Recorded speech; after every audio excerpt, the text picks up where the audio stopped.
Hello and welcome to Uzreport World News. My name is Barnona Zarzoda. In a bid to reach the ultimate level of transparency and effectiveness of public services, Shavkat Mirziyoyev ordered to switch the system into electronic form upon his designation as the Uzbek president. The Agency for Public Services, created pursuant to his order, was set to create conveniences for citizens. Even though the number of services has increased from 37 in 2018 to 157 this year, the state of affairs remains unsatisfactory, according to Mirziyoyev. Marifat Abdusharipova has more. Only 30 types of public services are available in the mobile application of the agency, and only 11 of them are interactive. The electronic identification system and digital signature are not widely used. A quality provision of services to the population is one of the foundations for achieving people satisfaction. It is necessary to create conditions based on what services are needed in villages and cities. It is important to analyze which services can be made cheaper, which ones can be done free of charge, and on this basis increase their convenience and availability, said Shavkat Mirziyoyev. The president also stressed the need to improve the work with electronic digital signatures, upgrade the mobile application of the single portal for interactive state services, and introduce discounts for persons with disabilities. A mud flow occurred in the Sharabad district of Surkhandarya province on May 10 had flooded 1,385 kilometers of the area. The works to clear the road from stones and mud mass were carried out under the supervision of the Ministry of Emergency Situations. For this purpose, several units of special equipment were delivered to the flood area. Clearing the route was completed by the evening, and the section of the road was open to traffic soon. No casualties have been reported. Uzbekistan's Supreme Court has announced the verdict on Sardoba Dam disaster that claimed 6 lives in May last year. The flooding affected more than 35,000 hectares of land in Uzbekistan and Kazakhstan. The reservoir, commissioned in 2017, cost the budget around 1.3 trillion soms. Its recovery is set to cost even more. 6 of the defendants were sentenced to terms of imprisonment ranging from 4 to 10 years. One was sentenced to 4 years of restricted freedom. The rest were sentenced under articles violation of the terms of use of waters or reservoirs, abuse of power, official negligence, official forgery, and violation of safety rules of mining, construction, or explosive works. These articles are punishable by up to 10 years in prison. The French Development Agency said it was intending to spend some 1 billion euros by 2026 to support reforms in Uzbekistan. Corresponding protocols were signed during the 8th meeting in the Uzbek-French Intergovernmental Commission on Trade and Economic Cooperation on May 10. The French capital is now involved in 44 Uzbek enterprises. Joint projects have been launched with Airbus, Total Aran, IFH, Thales, Vinci, Rungis, Orano, Suez, and others. Uzbekistan inked the cooperation program with the French Development Agency for 2021-2025. The French side also announced its readiness to finance an international all-season resort, Bellerside Chimgan Nanay. It also said that it would invest into the Suez project for the modernization of Tashkent water supply system. Nearly all cars exported by Uzbekistan are being imported by Kazakhstan, according to the country's State Statistics Committee data. In the first quarter of this year, Uzbekistan's car exports were worth $87.4 million, with Kazakhstan accounting for $82.6 million of that amount. The remaining importers were Ukraine, Afghanistan, Kyrgyzstan, and Azerbaijan. Compared to the same period of last year, Kazakhstan's imports of Uzbek cars surged by $51 million. The increase might be partially tied to easier logistics in importing cars from a neighboring country amid issues created by various border crossing and trade limitations due to the coronavirus pandemic. Russia used to be the main market for Uzbek cars several years ago. Uzbekistan Helicopters, a subsidiary of the country's national flag carrier Uzbekistan Airways, has ordered 2 H-125 and 2 H-130 single-engine helicopters from Airbus, Uzreport news agency informed with a reference to the press release of Airbus. The delivery of helicopters is set to start this month. At the moment, pilots with engineers and technicians of Uzbekistan Helicopters are gaining experience of operating these types of helicopters. It's expected that operation of Airbus helicopters H-125 and H-130 will facilitate increase of mobility of population through accessibility and the quality of flight services provided, said Aziz Saifulin, TA Director of Uzbekistan Helicopters.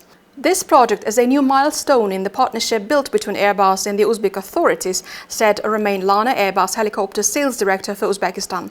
The versatile and the rugged helicopters from the Equirel family are perfectly designed to fly in the Uzbek conditions. A solemn event dedicated to the Day of Remembrance and Honor on May 9 in Tashkent could have been ended with tragedy as thousands of Uzbeks flocked into the streets to witness fireworks. The press service of the Ministry of Defense said that unburnt element of the fireworks fell to the ground near the intersection of Zio and Shfonur streets in Almazar district. No injuries have been reported. Uzbek embassy in the USA and Canada took part in a virtual campaign to remember the victims of the World War II that ended 76 years ago. The event was chaired by the Russian diplomatic mission in the USA and attended by diaspora representatives from the post-Soviet states currently residing in the US, Israel and the European countries, as well as the American War veterans. In his speech, Sergei Koshylev charged the affairs of Russia in the USA said from the very first days of the war, millions of fellow citizens responded to the call of homeland and volunteered to the front. In his turn, Uzbek ambassador Javlon Vahabov noted that the Republic perpetuates the memory of the World War II victims. It was noted that before World War II, the Republic's population was 6.5 million people. Of these, more than 2 million got mobilized and went to the front. So far, over 500 people from Uzbekistan died during the war. Veterans are provided with care and financial assistance. Last year, the new Victory Park was erected in Tashkent, becoming the capital's scientific and educational center for the study of military history. Multinational investment bank and financial services company Rothschild & Co. has announced its readiness to assist Uzbekistan's energy regulator Uztransgaz in raising additional funds, including through international loans, as well as to assess the debt portfolio and finance it. The parties on May 10 agreed to improve the quality of loans and diversify the financing of future projects. Uztransgaz earlier this month was named Uzbekistan's most unprofitable company, with losses in 2020 amounting to almost $332.9 million. South Africa's president has warned against wealthy nations hogging COVID-19 shots while millions in poor countries die in the queue waiting for them. That, Cyril Ramaphosa said, would be tantamount to, quote, vaccine apartheid. Sub-Saharan Africa has administered the fewest vaccines relative to its population than any other region. 8 doses per 1,000 people compared to 150 per 1,000 globally, according to the World Health Organization.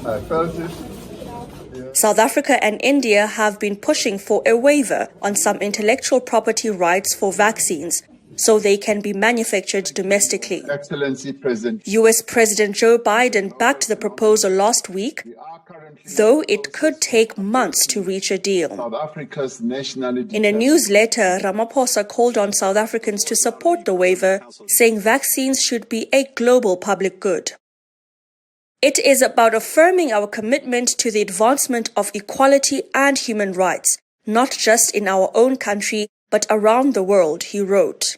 Ramaphosa said South Africa was one of only 5 countries on the African continent able to manufacture vaccines, and that there was a need for new capacity to be built. Children as young as 12 in the United States could start receiving COVID-19 vaccines as early as Thursday. That's after US regulators on Monday authorized Pfizer and BioNTech's vaccine for use in people aged 12 to 15. The vaccine is already cleared in the US for those 16 and older. Acting FDA Commissioner Dr. Janet Woodcock. Vaccinating a younger population brings us closer to returning to a sense of normalcy and to ending the pandemic. Now, parents and guardians can rest assured that in making our decision, the agency undertook a rigorous and thorough review of all available scientific data, as we have with all the COVID-19 vaccine authorizations. US President Joe Biden issued a statement hailing the authorization as, quote, a promising development in our fight against the virus. He's asked states to make the vaccine available to young people immediately. Most children with COVID-19 only develop mild symptoms or no symptoms at all. However, children are not without risk of becoming seriously ill, and they can still spread the virus. Vaccines are seen as crucial to ending the pandemic, but the pace of US inoculations has slowed significantly in recent weeks. There are concerns that vaccine hesitancy in some adults will be even more pronounced when it comes to their children. Pfizer expects to have safety data on the vaccine for children ages 2 to 11 in September, when it plans to ask for that age group to be included in the emergency authorization. So far, around 46% of people in the US have received at least one shot of a COVID-19 vaccine. The Florida Keys will be the site of an experiment this summer, releasing genetically modified mosquitoes into the wild. The project is aimed at reducing the spread of deadly mosquito-borne illnesses such as dengue, yellow fever, and the Zika virus. You're probably wondering how releasing more mosquitoes might lessen the problem. These Aedes aegypti mosquitoes are genetically modified organisms, or GMOs. Designed in a lab, these males carry a gene that, when they reproduce, passes into eggs. If that egg hatches into a female, the gene kills the immature mosquito. The hope is that by introducing this gene into wild populations, the population of biting females will plummet, and that's good news for the rest of us, because only female mosquitoes bite and transmit illnesses to people. The experiment in the Keys is a partnership between biotech firm Oxitec and the Florida Keys Mosquito Control District. Meredith Fensom is the head of Oxitec Global Public Affairs. We have a small container, and this is what we put the mosquito eggs in. We close the lid, and after a week or two, our non-biting male mosquitoes begin to emerge.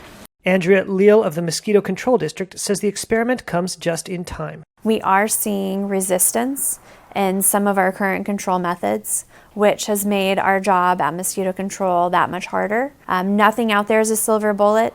We're looking to integrate whatever we can into our current control methods just to make sure that we can suppress that population below disease transmission thresholds. The U.S. Environmental Protection Agency issued an experimental use permit, or EUP, to Oxitec at the beginning of May.